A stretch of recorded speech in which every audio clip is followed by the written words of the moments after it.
Professor പുഞ്ചിരിച്ചു. ആരെടുക്കണമെന്ന് ആര് നിശ്ചയിക്കും? ഞങ്ങളുടെ നേതാവ് നിശ്ചയിക്കും. പ്രൊഫസറുടെ ചിരി വികസിച്ചു. ഞാൻ തന്നെയാണ് എടുക്കേണ്ടതെന്ന്, എന്റെ ജീവനാണ് കൂടുതൽ വിലപ്പെട്ടത് എന്ന ന്യായീകരണത്തോടെ നേതാവ് നിശ്ചയിച്ചാലോ? ഞങ്ങൾ ആരും ഒന്നും പറഞ്ഞില്ല. പ്രൊഫസർ ഉറക്കെ ചിരിച്ചു. നിങ്ങളെല്ലാം തികച്ചും നല്ല മനുഷ്യരാണെങ്കിൽ നിങ്ങളിൽ അവസാനത്തെ ആൾ ദാഹിച്ചു മരിക്കുമ്പോഴും ആ ഒരു തുള്ളി വെള്ളം അവശേഷിക്കും. നിങ്ങളിൽ കുറച്ചുപേരെ നല്ലവരുള്ളൂ എങ്കിൽ ആ നല്ലവർ ആദ്യമേ മരിച്ചു പോകും. നിങ്ങളിൽ ആരെങ്കിലും ഒരാൾ കൊള്ളരുതാത്തവനായി ഉണ്ടെങ്കിൽ അവൻ നിങ്ങളെയെല്ലാം ആദ്യമേ കൊന്നിരിക്കും. ആ ഉള്ള വെള്ളം മൊത്തമായി സ്വന്തമാക്കും. മരിച്ചു വീഴുന്നവരുടെയെല്ലാം ചോര ഊറ്റിക്കുടിച്ചെന്നും വരും. അവനും അവസാനം ചത്തുപോകും. അത് വേറെ കാര്യം.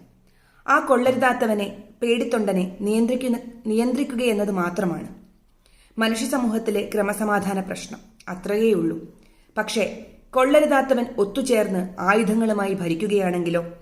ആ ഭരണത്തിന് ജനായത്തമെന്നല്ല മറ്റെന്ത് ഓമന പേരുമാകട്ടെ, എന്തു ചെയ്യണം? എന്ത് ഇരിപ്പ് ഇരുന്നാലും വെള്ളം തനിച്ചു കുടിക്കാൻ വിടില്ല എന്ന് അവരെ പഠിപ്പിക്കുക തന്നെ വേണം. എന്തായാലും മരിക്കണം. വെറുതെ മരിക്കുന്നതിലും നല്ലത് ഒരു കാര്യത്തിനു വേണ്ടി മരിക്കുന്നതല്ലേ? പക്ഷേ എതിർപ്പ് വെള്ളത്തിന്റെ പങ്കുപറ്റാൻ വേണ്ടിയായിരിക്കരുത്. കാരണം അപ്പോൾ ജയിച്ചവൻ വെള്ളം സ്വന്തമാക്കും. വിരസമായ ആവർത്തനങ്ങളിലൂടെ സർവനാശത്തിലേക്കുള്ള വഴിയാണത്.